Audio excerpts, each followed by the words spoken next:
Welcome back everyone. We start chapter 2 in an area where the Legion invaded the United Kingdom along the southern regions of the Dragon Corp's mountain range. As we head back to the battlefield, Karina takes out a platoon of Amizes and some Centaurs. Karina is still forced to work with the Sirens, which she still dislikes them, as one of the Sirens told her they should leave fighting the Legions to them instead of the humans. It's similar to what Lersha said to Shin in the previous volume, so I'm not going that deep into it. After the battle was over, everyone retreated to the reserve base at the United Kingdom's second front lines. The whole squad has dinner together, and Shin and Shiden have some pointless bickering again. But later that night, Lersha heads to a chamber and has a meeting with Vika, who glared at her as if he's looking into her soul.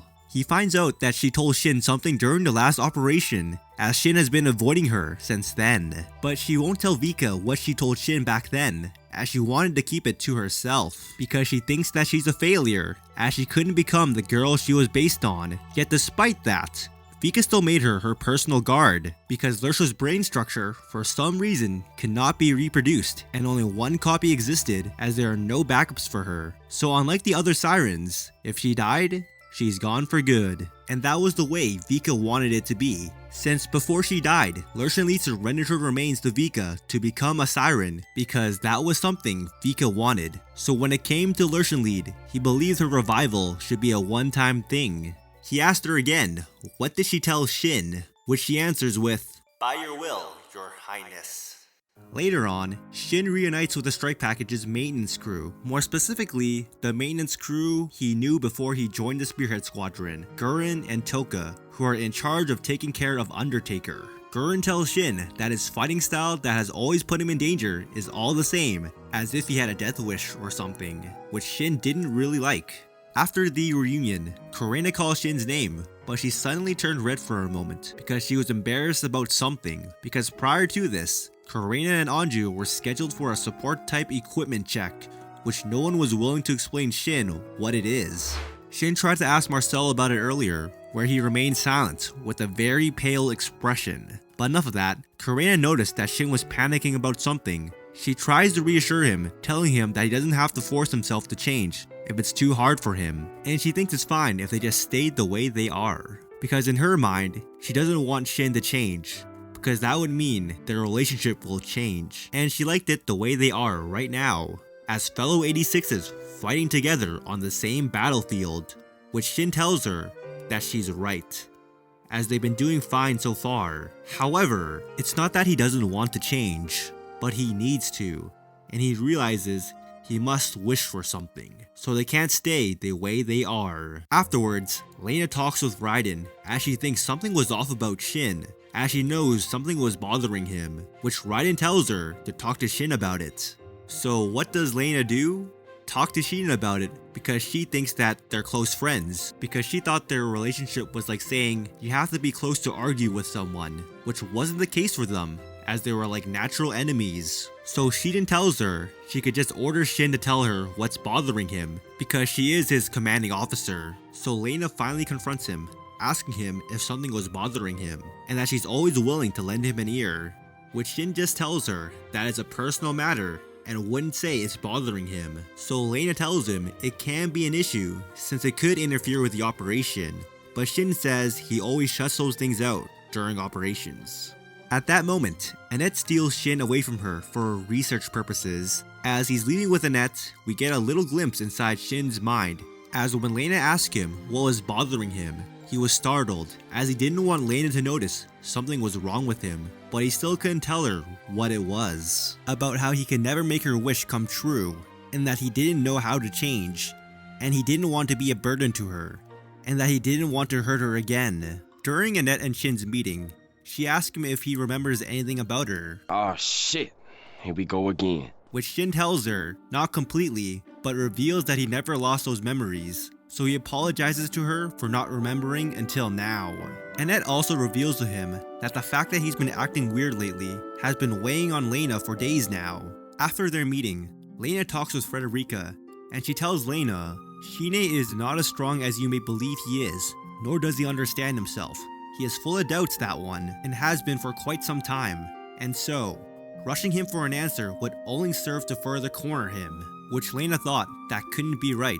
but Frederica told her to think back to their first meeting and how Shin acted, which was a side of Shin he would have never wished to show Lena. As Lena was recalling the voice she heard back then, the alarms go off as they're being attacked by the Legion, and right as Shin connected to the resonance to get a grasp of the situation, they find out one of Shin's old squad mates back in the 86th sector before he was moved to another squad has been killed in action. He recalled what she looked like, then immediately banished that thought out of his mind. Shin couldn't feel any sorrow at that moment, as his mindset was switched to the battlefield. He knew as an 86, death was the way of life, so an 86 dying was to be expected. It was true for everyone, including himself, and he only saw himself as a monster that walked a lonely road to the battlefield, paved by the corpses of its comrades. Shin thought he realized by now that was no way to live, but he felt as if someone grabbed him by the hand, as if the moment he tried to move forward, he couldn't shake off their grip. But when he turned around, it was his younger self from the 86th sector. He smiled at him, as he thought, I'd be better off living as if I might die tomorrow.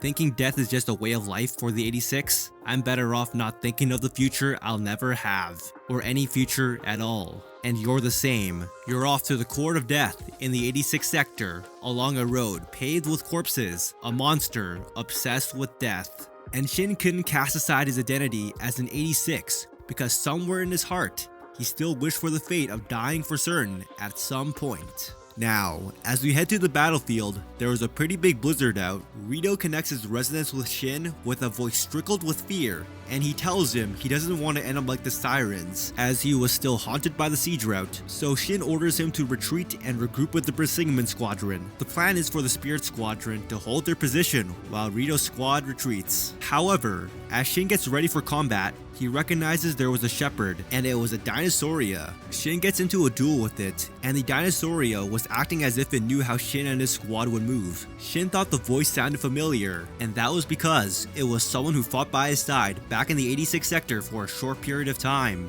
He wanted to take them back, so he ordered Raiden to handle the surrounding enemies as he prepares for a 1v1 with the Dinosauria. Lena notices what was about to happen, and she's concerned for Shin as he stopped responding to everyone on the resonance.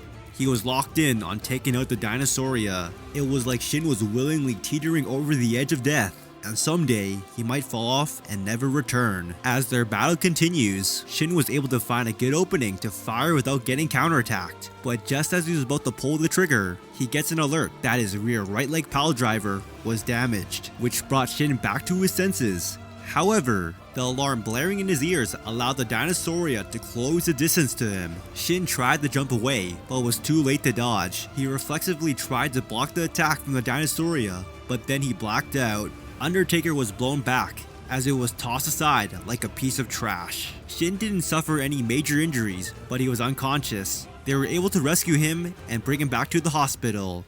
When Shin woke up, Shiden was sitting by his side, as she was the one who rescued him on the battlefield. They start bickering again, and she tells him that the way he is right now, they wouldn't let him be part of the next operation, because he would be a burden to everyone if he keeps pulling shit like this. But due to Shin's ability, he's going to be back on the battlefield anyways. As Shiden was telling him how damn bad he was, Lena ran into the room to see Shin. She blushed for a moment upon seeing him out of his flight suit, but immediately shook off the thought. She asked him what happened, but he tells her his mind wandered, he lost focus, and it won't happen again. Which we all know he's just looking for excuses. So Lena brings up and asks him if it was because of whatever's been bothering him lately.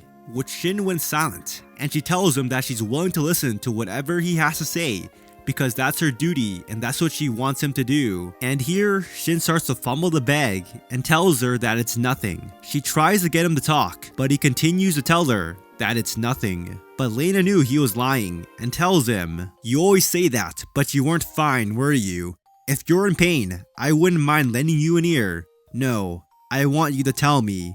I want to support you and..." Which Shin got irritated and lashed out in a severe tone that there's nothing and it has nothing to do with her, and he has nothing to tell her. Lena's eyes start to moisten, and she tells him in a chilled voice he had never heard before. "Why do you say that? You say there's nothing, but it's obvious from your face that there's something wrong. You look like you're in pain, like you're in agony, but you never say anything. Don't you want to talk to me?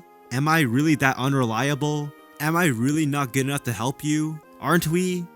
fighting together? At that moment, tears ran through Lena's eyes, and Shin remained speechless, and without waiting for an answer, Lena turned around and ran off. Shin was thinking about going after her, but stayed put, so Shin followed Lena instead.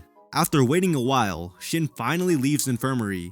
As Vika was waiting for him outside, Shin realizes he needs to apologize to her, but he didn't know what he did wrong. So he's gonna have to spend some time to think about it, which Vika calls him a coward, and from a third party perspective, even he can tell that something was bothering him. Vika tells him, "It's not that you don't know what you did wrong.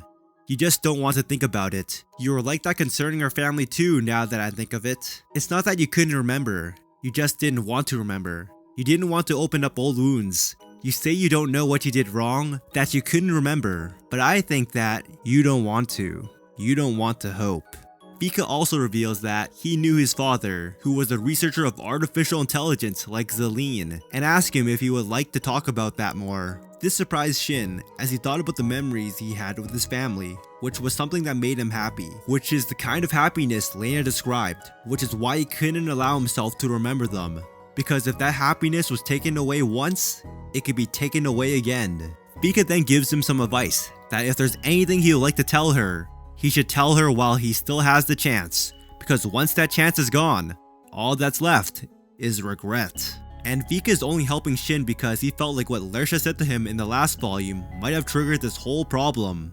After their argument, Lena was slumped over in the corner in the briefing room with Wenzel, Shiden, and Raiden. Shiden filled Raiden in on what happened, as they all try to comfort and reassure that Lena is okay. Lena tells Raiden and Wenzel more about what happened, as they didn't like Shin's actions. Lena in her mind starts to compare herself to Shin's comrades, and thought she was somehow out of place. And if she was someone like Raiden or Theo, he would have spoken to her. Raiden looked at Lena with a bittersweet smile and tells her, "Well, I don't know about that. In the end, we're just 86, same as him, but he's our Reaper. And that's why we might be able to fight by his side, but we can't do anything more for him, like you can." Later on, Shin meets up with Rito and they confirm that Rito is going to be ready for the next operation. And that is the end of the chapter.